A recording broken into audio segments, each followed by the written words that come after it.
Professor, vamos colocar o olhar sobre nós aqui, os veículos de comunicação. Pablo Marçal, o PRTB é aquilo que a gente chama de legenda de aluguel, né? Com todo respeito ali, mas legendas que têm pouca representatividade. Ele não tem representante no Congresso Nacional, então os veículos não são obrigados por lei a convidá-lo. Mas ele tem mais de 10% das intenções de voto. Tem pesquisa de intenção de voto que dá 14%, 15% às vezes. Os veículos de comunicação deveriam ou não convidá-los para os debates? Convidá-lo a ele, Pablo Marçal. Sim, sim. Olha, Raquel, acho que é uma decisão difícil essa, né? E por que que é uma decisão difícil? Porque se você não o convida, sabendo que ele vai produzir esse tipo de pantomima ali, e de novo, sem querer ofender aqueles que usam o palco para fazer coisa digna, na realidade, você pode estar turbinando a candidatura dele.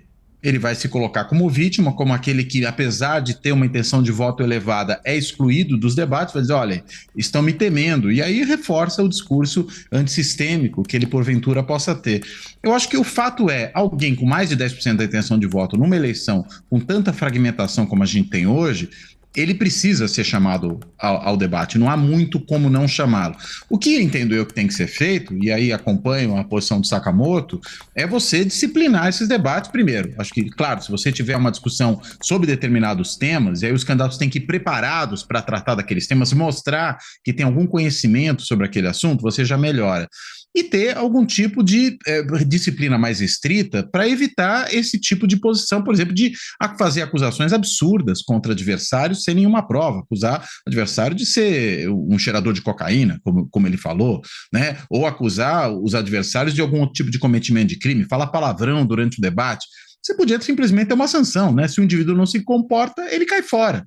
É retirado do debate, mas ele vai ao debate. Aí tem que saber se comportar ali. Você inibe esse tipo de prática fixando regras um pouco mais rígidas desse ponto de vista. Veja, não é para engessar a discussão, mas para inibir comportamentos predatórios num debate como esse, porque é disso que a gente está falando. É uma lógica de predação da democracia por aqueles que se usam dela para se beneficiar e muitas vezes em detrimento da própria democracia. Então acho que o Pablo Marçal se enquadra exatamente nessa situação, mas simplesmente não chamá-lo diante da intenção de voto que ele tem, acho que acabaria produzindo um efeito contraproducente. Ele provavelmente agradeceria isso e muito provavelmente promoveria uma live durante o mesmo horário do debate para concorrer com a audiência do debate. Algo que, aliás, outros já fizeram no passado recente.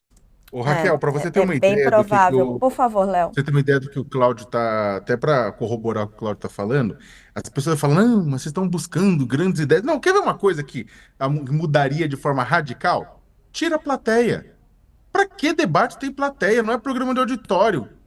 Agora, também, toda a solidariedade, né, com a passagem do glorioso Silvio, mas não é programa de auditório.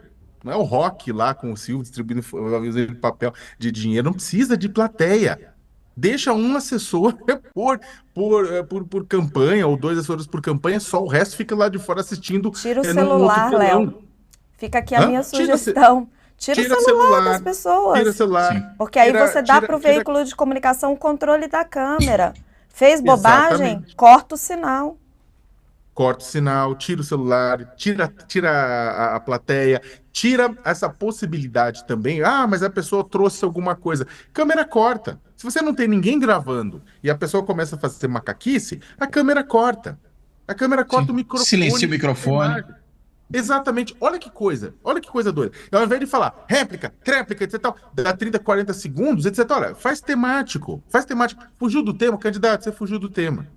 Né? Ou uma coisa que está sendo cada vez mais comum em alguns debates, checagem em tempo real mesmo, sabe? Então, se o candidato mentiu, você já crava assim, olha, é mentira. E é claro, não é mentira, olha, você falou que tem 4 piscinões e são 5, ó, pelo amor de Deus, né, gente? Aí não precisa. Mas se você fala, a pessoa falar uma coisa totalmente doida, ao contrário, fala assim, candidato, o senhor mentiu. Sabe? Tem coisas pequenas que dá para ser feito que moralizariam o debate, assim, melhorariam muito a qualidade do debate. Mas aí, Raquel, é aquela coisa, tira o entretenimento, diminui a audiência, não tenho dúvida nenhuma que diminuiria a audiência. Né? Você mesmo falou no começo, o Pablo diminuiu a quantidade de visualizações, ou o Cláudio, o Pablo diminuiu a quantidade de visualizações nas redes dele, porque não tinha ninguém para quem bater. O público dele, a molecada, etc, tá querendo ver tiro, porrada e bomba. Então é o seguinte, você tira essa possibilidade, por mais que eu concordo, vai ter gente sendo chamada de fujão, mas você não vai ter essa possibilidade, não vai ter escada, ele vai ficar gritando para a bolha dele.